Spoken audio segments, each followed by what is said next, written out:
পদকর্তা বলছেন চতুরের শিরোমণি কান, কান মানে কৃষ্ণ, কানহা সেখান থেকে কান। হেরি যমুনা জল মনোমথ উথল পুরল মুরলি নিশান। যখনই বাঁশি বাজিয়েছেন প্রাণ গোবিন্দ, রাধারানী ওই বাঁশি শুনে উন্মাদিনী হয়ে উঠলেন।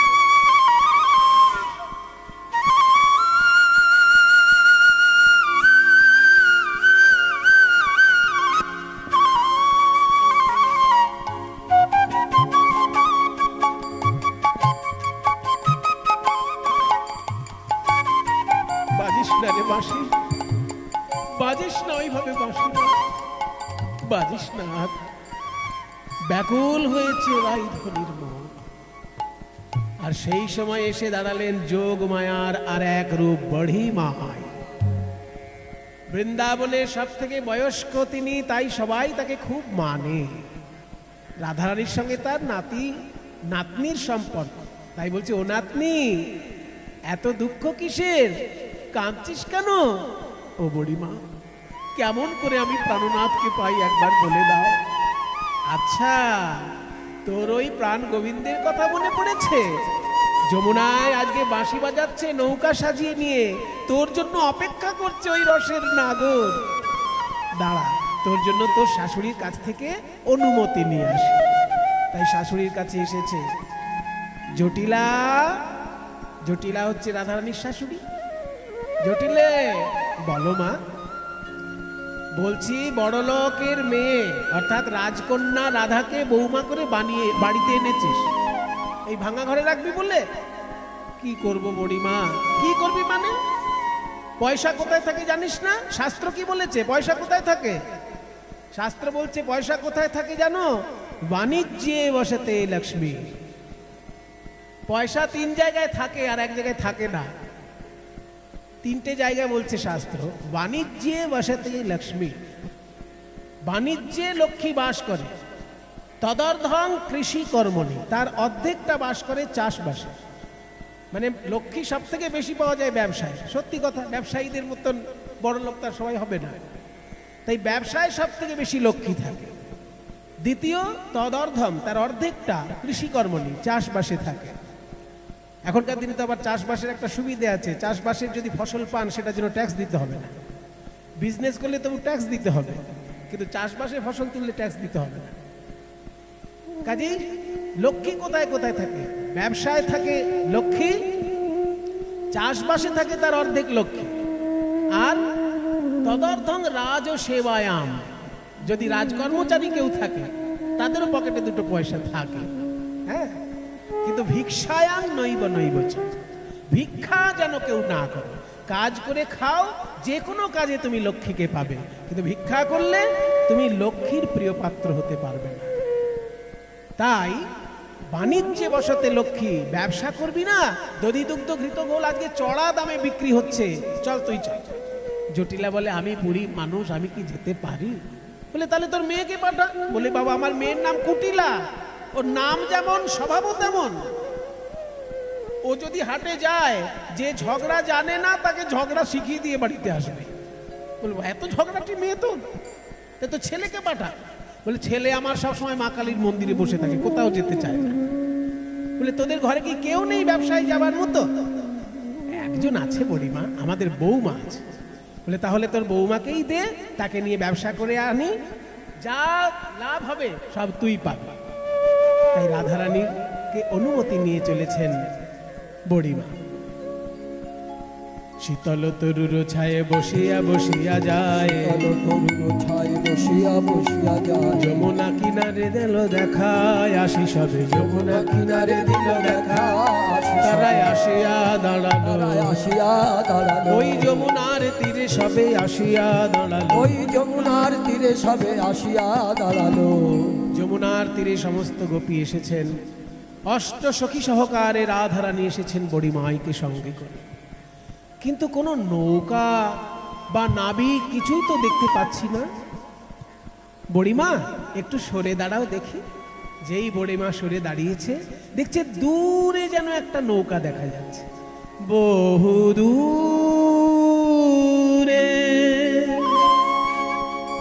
দূরে দূরে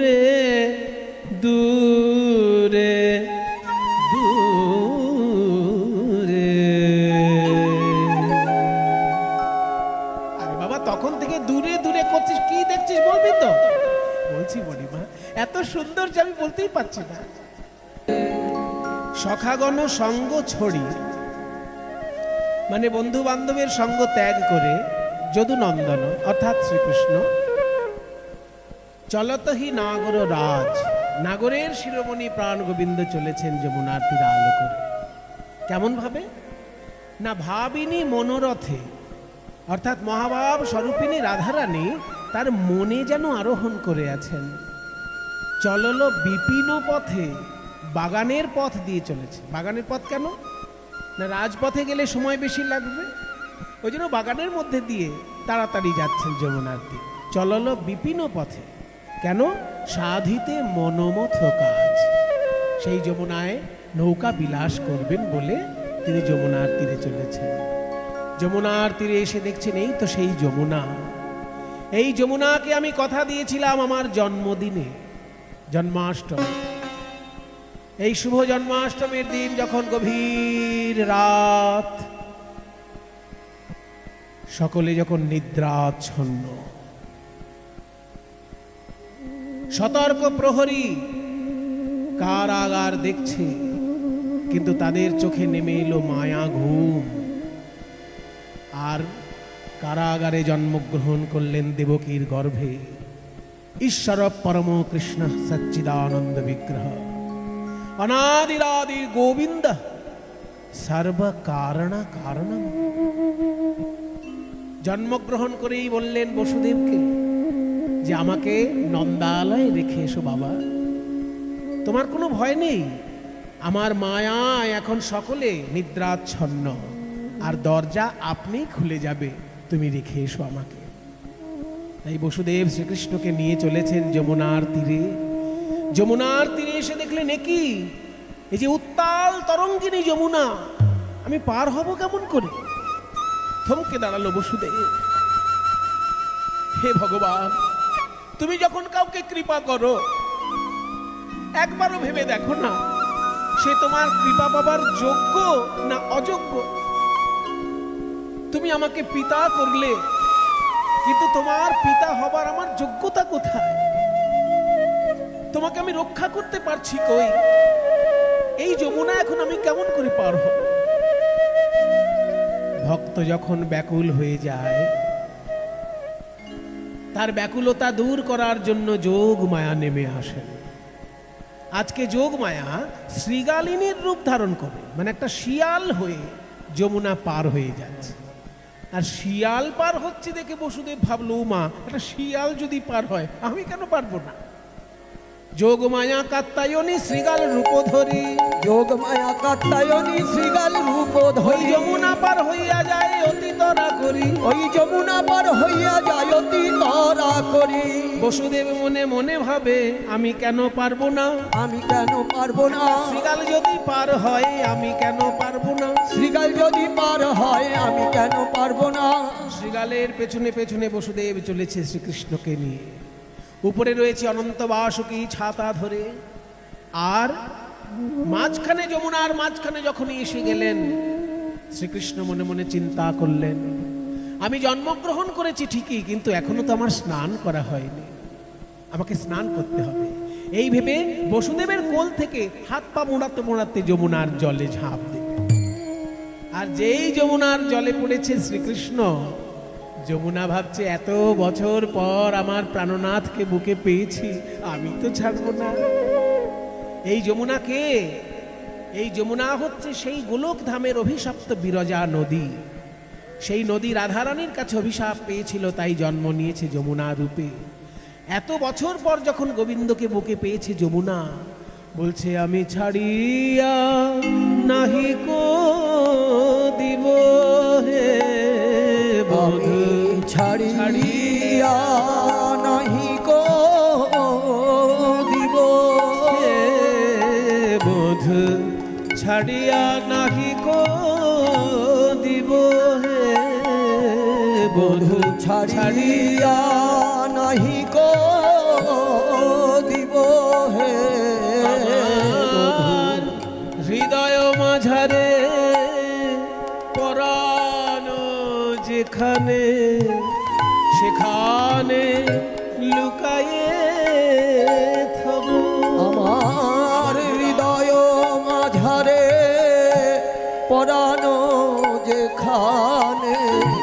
তোমায় সেখানে লুকায়ে থব। আমার হৃদয়ে মাঝে যেখানে প্রাণ আছে সেইখানে তোমাকে লুকিয়ে রাখবো।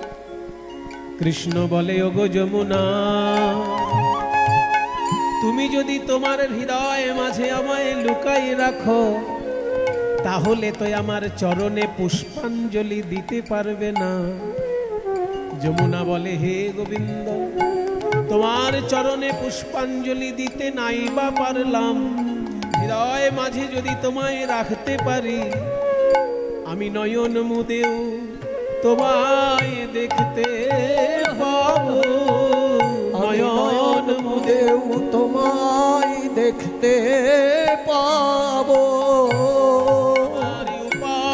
উপাসনার মূর্তি খানি নয়ন মুদেও দেখতে পাবো। আমার উপাসনার মূর্তি খানি, যে মূর্তি দিবা নিশি ধ্যান করি, আমার সেই উপাসনার মূর্তি খানি, ওই দিবানিশি ধ্যান করি। আমার উপাসনার মূর্তি খানি, নয়ন মুদেও তোমায় দেখতে পাবো। শ্রীকৃষ্ণ বলে, যমুনা, তুমি যদি তোমার হৃদয়ে আমায় লুকিয়ে রাখো, তুমি চোখ বন্ধ করলেই আমাকে দেখবে, কিন্তু তুমি তো একা দেখবে। আমার জন্য যে হাজার হাজার ভক্ত কাঁদবে, ওই কংসের অত্যাচারে মুনি ঋষি কাঁদবে, সেগুলো কি তোমার ভালো লাগবে? যমুনা বলে, না প্রভু, সে তো আমার ভালো লাগবে না। আমি তোমার পিতা বসুদেবের হাতে তোমায় ফিরিয়ে দিতে পারি, কিন্তু তুমি আমায় কথা দাও, তুমি যখন বৃন্দাবনেই যাবে, পরবর্তীকালে আমার এই যমুনার জলে এসে তুমি লীলা করবে, তখন আমার কি লাভ হবে? আমি ওই আমার জলে যুগল রূপ দেখতে পাবো। যুগল রূপ দেখতে পাবো। আমার যমুনার নীল জলে এই যুগল রূপ দেখতে পাবো। আমার যমুনার নীল জলে যুগল রূপ দেখতে পাবো। তাই হবে যমুনা, তাই হবে। আমি বৃন্দাবনে যাবার পর সখীগণকে নিয়ে এসে রাধা রানীকে সঙ্গে করে তোমার জলে যখন নৌকায় বিলাস করব এবং তারপর জলকেলি করব, তখন সখীগণ সঙ্গে করে রাধা কৃষ্ণের যুগল রূপ তুমি দেখতে পাবে। এই যে যমুনাকে কথা দিয়েছিল জন্মদিনে, সেই কথা আজকে মনে পড়ল গোবিন্দের। আমি তো এই যমুনাকে কথা দিয়েছিলাম যুগল রূপ দেখাবো, নৌকায় বিলাস করব, কিন্তু নৌকা কোথায়? নৌকা চালানো তো আমার কাজ নয়, আমাদের তো বাড়ির নৌকা নেই, তাহলে নৌকা পাই কোথায়? যোগ মায়ার শরণাপন্ন হলেন গোবিন্দ। হে যোগ মায়া কাত্তায়নী, মহামায়া, তুমি মানুষের কাছে, কিন্তু আমার কাছে তুমি যোগ মায়া। এই লীলার জন্য এখন তুমি সুন্দর একটি নৌকা সাজিয়ে দাও যোগ মায়া। হাত জোড়ে করে স্তব করছেন যোগ মায়া কাত্তায়নীর। ওম রাত্রিং ব্যাখ্যাদতিং প্রপদ্যে ত্বং স্বাহা ত্বং স্বধা ত্বং হেব ষটকার স্বরাত্মিকা सुधातुमक्षरी नीत्ये त्रिधा मात्रात्मिका स्थिता अर्धमात्रा स्थिता नित्या यानोच्चार्या विशेषतः त्वमेव सा त्वं सावित्री त्वं देवी जननी परा त्वयैव धार्यते सर्वं त्वयैतत्सृज्यते जगत् त्वयैतद्पाल्यते देवी त्वमतु सन्त्ये च सर्वदा विशिष्टौ सृष्टिरूपा त्वं स्थितिरूपा च पालने तथा संहृतिरूपान्ते जगतोऽस्य जगन्मये महाविद्या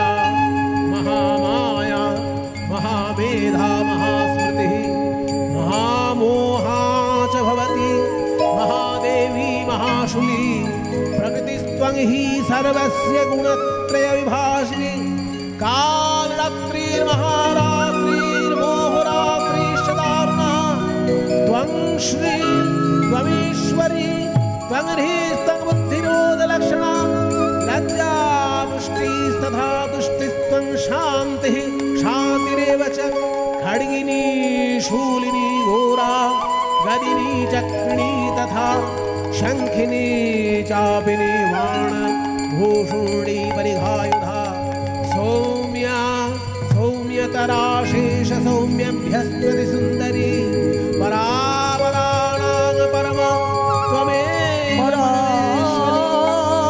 परानं परमा तमेव परमेश्वरी परापरानं परमा तमेव परमेश्वरी परापरानं परमा तमेव परमेश्वरी।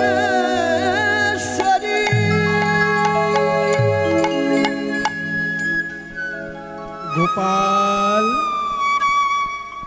বলো আমি তোমার কি সেবা করতে পারি? মা, জগজ্জননী মা, তুমি এসেছো। এই মুহূর্তে আমার কাছে তো কোনো নৌকা নেই মা। এই যমুনার জলে আমার একটু নৌকা বিলাস করতে ইচ্ছা হয়েছে। তুমি কি আমাকে একটা নৌকা বানিয়ে দিতে পারবে? নৌকা তো দেব, কিন্তু সেই নৌকার কাণ্ডারি কে হবে? কাণ্ডারি আমি হব, তুমি কাণ্ডারি? তাহলে তো যেমন তেমন নৌকা দেওয়া যায় না গোপাল। তুমি যদি হও কাণ্ডারি তবে আমি হব দেহতরী। তুমি যদি হও কান্ডারি আমি হব দেহ তোরি। আমি ভাসিব যমুনার জলে, আমি ভাসিব যমুনার জলে। ভেসে ভেসে বেড়াবো, আমি ভেসে ভেসে বেড়াবো ওই যমুনার নীল জলে ভেসে ভেসে বেড়াবো। ওই যমুনার নীল জলে ভেসে ভেসে বেড়াবো। রাধা শ্যামে বক্ষে লয়ে ভেসে ভেসে বেড়াবো। রাধা শ্যামে বক্ষে লয়ে ভেসে ভেসে বেড়াবো। রাধা শ্যামে বক্ষে লয়ে জয় রাধে গোবিন্দ বলে, রাধা শ্যামে বক্ষে লয়ে রাধে গোবিন্দ ওই রাধা শ্যামে বক্ষে লয়ে রাধে গোবিন্দ ওই রাধা শ্যামে বক্ষে লয়ে রাধে গোবিন্দ বলে রাধা শ্যামে বক্ষে লয়ে ভেসে যে বেড়াবো। আমি ভাসিব যমুনার জলে ওই রাধা শ্যামে বক্ষে লয়ে ভাসিব যমুনার জলে। গোপাল যদি কাণ্ডারি হয় তাহলে আমি তত্ত্ব দিয়ে নৌকা বানিয়ে দেব। তত্ত্ব দিয়ে নৌকা কেমন করে বানিয়ে দিচ্ছেন? নৌকা বানাতে গেলে প্রথমে ঠিক করতে হয় নৌকার মাথা দুটো, কারণ মাথায় যদি হিসেবে গন্ডগোল হয়ে যায় সারা জীবন নৌকা বেঁকে বেঁকে চলবে। তাই মাথা দুটো আগে ঠিকঠাক করে তৈরি করতে হয়। এই মাথা দুটোকে নৌকার ভাষায় বলে গলুই।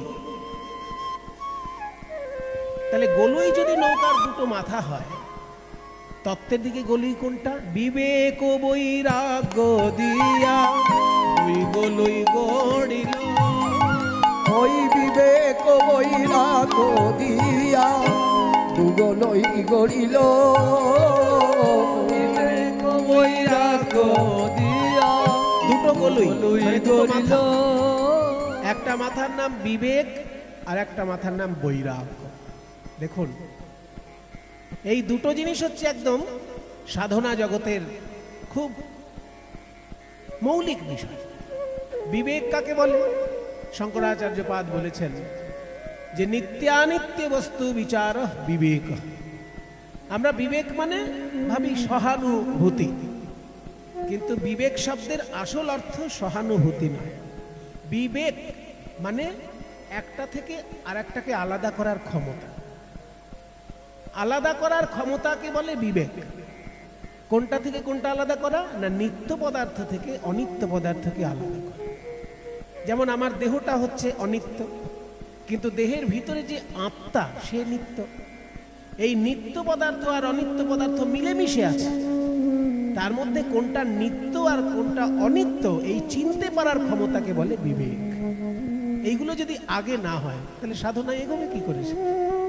একটা মাথা হচ্ছে বিবেক আর একটা মাথা হচ্ছে বৈরাগ্য। বৈরাগ্য কি জিনিস? খুব সহজভাবে শঙ্করাচার্যপাদ বলেছেন বৈরাগ্য কাকে বলে। বৈরাগ্য বলতে তিনি বলছেন বিষয়েষু অনাসক্তি। বিষয়ের প্রতি যখন আসক্তি ত্যাগ করে মানুষ তাকেই বলে বৈরাগ্য। বিষয় মানে কি? আমাদের সাধারণ লোকের কাছে বিষয় মানে ওই 2 কোটি টাকা ব্যাংকে থাকবে আর 2 বিঘে জমি যদি কলকাতায় থাকে, সে খুব বিষয়ী লোক, এরকম ভাবা হয়। কিন্তু বিষয় মানে ওটা নয়, বিষয়ের একটা ক্ষুদ্র অংশ ওটা। বিষয় হচ্ছে আসলে আমাদের ইন্দ্রিয়গুলো যার প্রতি আকৃষ্ট হয় সেটাই হচ্ছে বিষয়।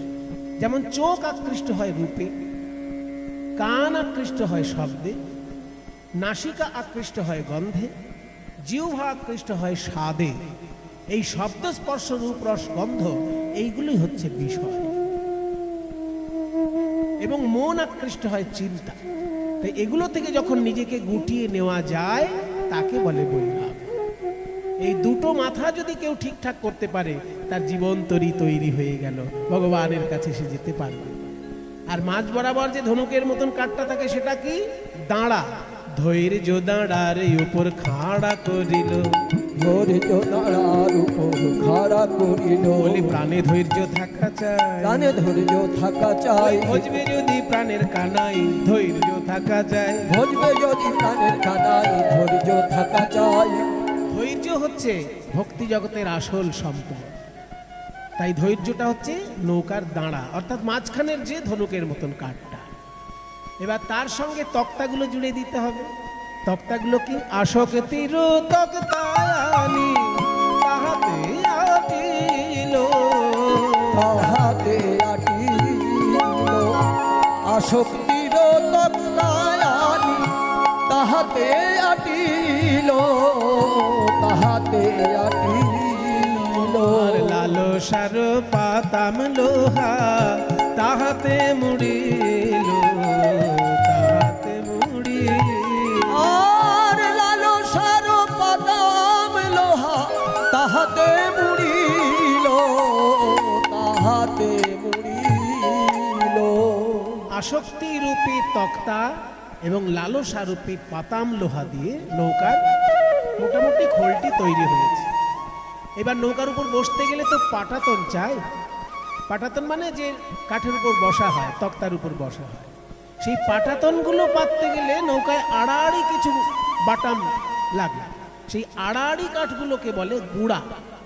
একটা আদর্শ নৌকায় 9টি গুড়া থাকে। মাঝখানেরটা সব থেকে বড়, তারপর দুদিকের মাথার দিকে যত আড়াআড়ি কাঠ এগিয়ে যাবে তত ছোট হতে হতে যাবে। এই মাঝখানেরটা বড় আর দুপাশে 4টে 4টে করে ছোট, আস্তে আস্তে ছোট হতে থাকে আড়াআড়ি কাঠগুলো। তত্ত্বের দিকে এই আড়াআড়ি কাঠ কয়টি? নববিধা ভক্তি দিয়া 9টি গুড়া দিল, নববিধা ভক্তি দিয়া 9টি গুড়া দিল। নববিধা ভক্তি, নববিধা মানে 9 রকমের। 9 রকমের ভক্তি আছে। প্রহ্লাদ মহারাজ বলেছেন শ্রীমদ্ ভাগবতে, শ্রবণং কীর্তনং বিষ্ণু স্মরণং পাদসেবনম আর্চনং বন্দনম দাস্যম সখ্যম আত্মনিবেদনম। আত্মনিবেদন। এই 9 রকমের ভক্তি। শ্রবণ, আপনারা যে কীর্তন শুনছেন এটা হচ্ছে শ্রবণ ভক্তি। আমরা যে গাইছি কীর্তন এটা দ্বিতীয় ভক্তি, শ্রবণং কীর্তন। বিষ্ণু স্মরণং, যদি কেউ বিষ্ণু স্মরণ করে চিন্তা করে সেটা তৃতীয় ভক্তি। শ্রবণং কীর্তন বিষ্ণু স্মরণং পাদ সেবনম, অর্থাৎ শ্রীবিগ্রহ সেবা বা শ্রীকৃষ্ণের চরণ সেবা। অর্চনম, পূজা। বন্দনম, বন্দনা করা। দাস্যম, ভগবানের দাস মনে করা। সখ্যম, ভগবানের সঙ্গে বন্ধুত্ব তৈরি করা। এবং আত্মনিবেদন, নিজেকে সমর্পণ ভগবানের চরণে। এই 9 রকমের ভক্তি হচ্ছে 9টি আড়াআড়ি কাঠ। তারপরে যেই তক্তা পেতে দেওয়া হলো আসক্তি দিয়ে, পাটাতন তৈরি হয়ে গেল। এইবার নৌকার মাস্তুল চাই, মাস্তুল না হলে তো আর পাল খাটানো যাবে না। তাই যে মাস্তুল, মাঝখানে যে একটা শালকাঠ থাকে বিরাট লম্বা, এই তত্ত্বের নৌকায় ওই মাস্তুল কোনটা? সরলতাই হচ্ছে ভক্তি জগতের মাস্তুল। ভক্তি যে সরলতা, তাই বলছে মাস্তুল, সরলতা সেই মাস্তুল। তাই দিয়ে তার সঙ্গে রাধা নামের বাদাম জুড়ে দেওয়া হলো, নৌকা তৈরি হয়ে গেল। সরল সুবুদ্ধি দিয়া মাস্তুল গড়িল, ওই মাস্তুল গড়িল, সরল সুবুদ্ধি দিয়া মাস্তুল গড়িল, মাস্তুল গড়িল। রাধা নামের বাদাম তাহে উড়াইয়া দিল, উড়াইয়া দিল, রাধা নামের বাদাম তাহে উড়াইয়া দিল, উড়াইয়া দিল। তাহলে মাস্তুল বাঁধা হলো, তাতে পালও খাটানো হলো। কিন্তু পাল খাটাতে গেলে যে দড়িগুলো বাঁধতে হবে, ওই পালের কাপড়টার সঙ্গে লম্বা লম্বা দড়ি নৌকার কানায় কানায় বাঁধা থাকে। কানায় কানায় বাঁধা থাকে বলে দড়িটার নাম কানি দড়ি। তাহলে তত্ত্বের দিকে সেই দড়িটা কি? সাধু সঙ্গ কানি দড়ি চৌদিকে বাঁধিল, সাধু সঙ্গ কানি দড়ি চৌদিকে আটিল। এবার জয় রাধে শ্রী রাধে বলে নৌকা চলিতে লাগিল, জয় রাধে শ্রী রাধে বলে নৌকা চলিতে লাগিল। এইভাবে সৃজিল তরণী খানি প্রবাল মুকুতায়ানি, সৃজিল তরণী খানি প্রবাল মুকুতায়ানি। তত্ত্ব দিয়ে নৌকা সাজালে তো আর সাধারণের দৃষ্টি আকর্ষণ হবে না। তাই বলছে মা যোগমায়া, এবার তুমি মণিমুক্ত দিয়ে নৌকাটাকে সাজিয়ে দাও। সৃজিল তরণী খানি প্রবাল মুকুতা, মানে প্রবাল দিয়ে, মুক্ত দিয়ে, চুনি পান্না দিয়ে নৌকা সাজানো হচ্ছে। সৃজিল তরণী খানি প্রবাল মুকুতায়ানি, সৃজিল তরণী খানি প্রবাল মুকুতায়ানি। মাঝে মাঝে হীরার গাথুনি, মাঝে মাঝে হীরার গাথুনি। আহা শিখি পুচ্ছে গুঞ্জা ছড়া রজত কাঞ্চনে মোড়া, শিখি পুচ্ছে গুঞ্জা ছড়া রজত কাঞ্চনে মোড়া। কেরওয়ালে রজত কিঙ্কিনি, কেরওয়ালে রজত কিঙ্কিনি। মানে দাঁড় এবং হাল, দাঁড় এবং হাল যেগুলো তৈরি হয়েছে তার মাথায় ছোট ছোট ঘন্টা বাঁধা আছে, রূপোর ঘন্টা। সেই ঘন্টাটাকে কিঙ্কিনি বলছে। তো কিঙ্কিনির আওয়াজ কিরকম হচ্ছে? কিঙ্কিনি কিঙ্কিনি কিঙ্কিনি। কিঙ্কিনি ঘন্টাটার নাম। আসলে ঘন্টাটা যেন বলতে চাইছে কিঙ্কিনি, কিঙ্কিনি। কি কিনবো, কি কিনবো? রাধা কিনবো না শ্যাম কিনবো? কিঙ্কিনি বাজিছে, কিঙ্কিনি বাজিছে, কিকিনি বলে কিঙ্কিনি বাজিছে, কিকিনি বলে কিঙ্কিনি বাজিছে। রাইকিনি না শ্যাম কিনি? কাকে রাখি আর কাকে কিনি? তখন ভক্তি জগৎ বলছে শোনো, ওই যে আজকাল মাঝে মাঝে দেখা যায় না, একটা কিনলে আর একটা বিনামূল্যে পাওয়া যায়। তাই ভক্তি জগৎ সিদ্ধান্ত করেছে যদি রাধাকে কেউ কিনতে পারে, কৃষ্ণকে সে বিনামূল্যে পাবে। তাই কিঙ্কিনি সিদ্ধান্ত নিল, কিনবো আমি রাধার মন, পাবো আমি রাধার মন। কিনবো আমি রাধার মন, তাহলে পাবো আমি রাধার মন। রাধারমন মানে কৃষ্ণ। কিনবো আমি রাধার মন, তাহলে পাবো রাধারমন। কারণ রাধার মনেই রাধারমন আছে, পাবো রাধারমন। রাধার মনে রাধারমন আছে, পাবো রাধারমন, মনে রাধারমন আছে। কিনবো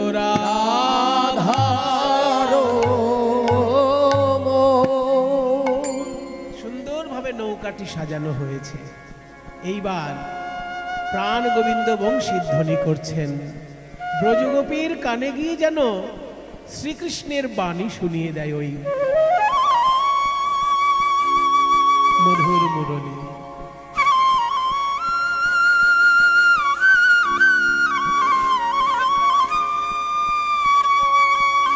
বাজ রে বাঁশি, এমন ভাবে বাজ যেন আমার রায় ধ্বনি উন্মাদিনী হয়ে ছুটে আসে এই যমুনার তীরে।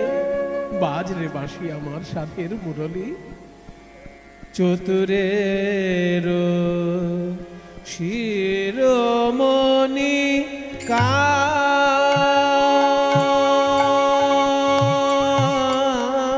কান, চতুরের শিরোমণি কান,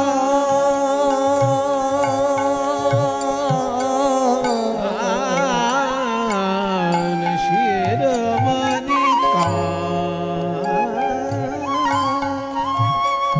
কান, চতুরের শিরোমণি কান,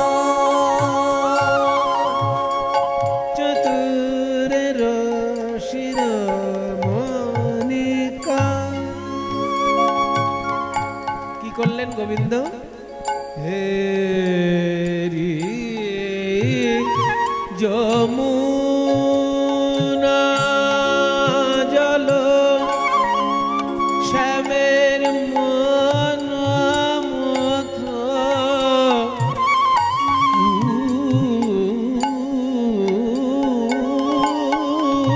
থলল, হে যমুনা, হেরি যমুনা জল মনোমথ উথল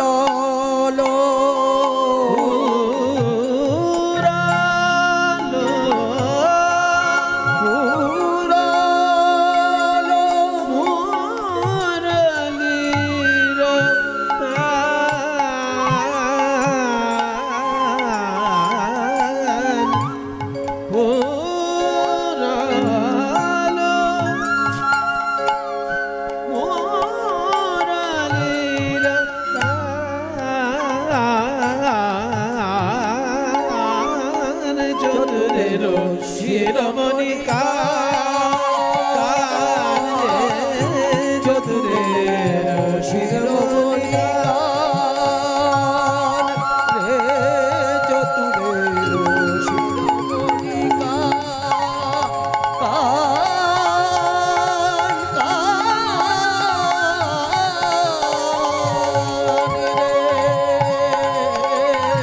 চতুরের শিরোমণি কান।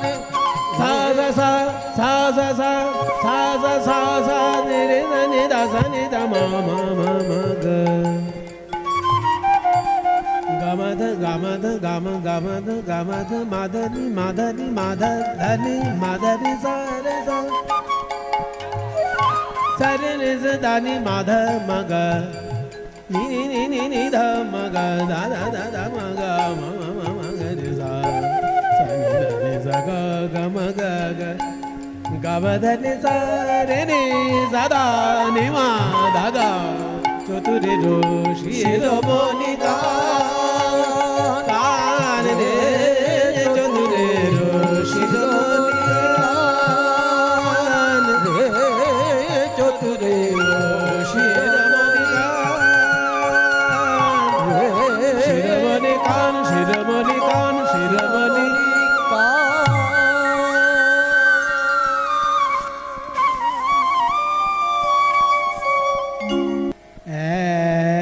একখানি তোরি দেখা যায় গো ও বহু দূরে, তোরি দেখা দেখা যায় গো, তোরি একবার ভাসে একবার ডুবে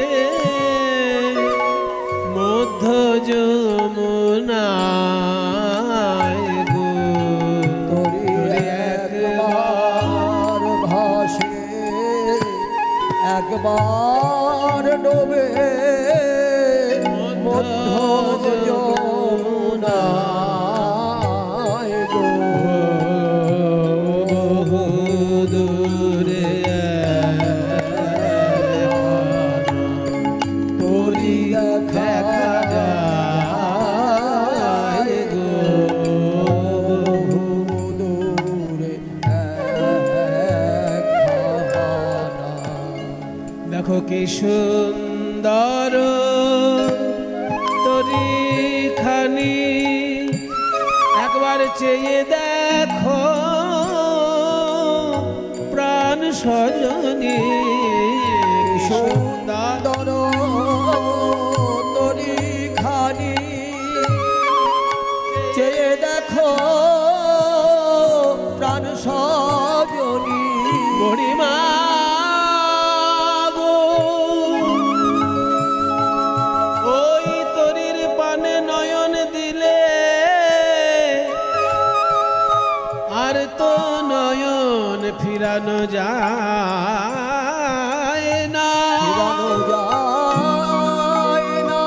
যার তরিখানি এত সুন্দর, জানি না সেই নাবিকার কত সুন্দর। কি সুন্দর তরিখানি চেয়ে দেখো প্রাণ সজনী। ওই তরির মাঝে অনিল মনি বসে বৈঠাবায় গো। আমার তো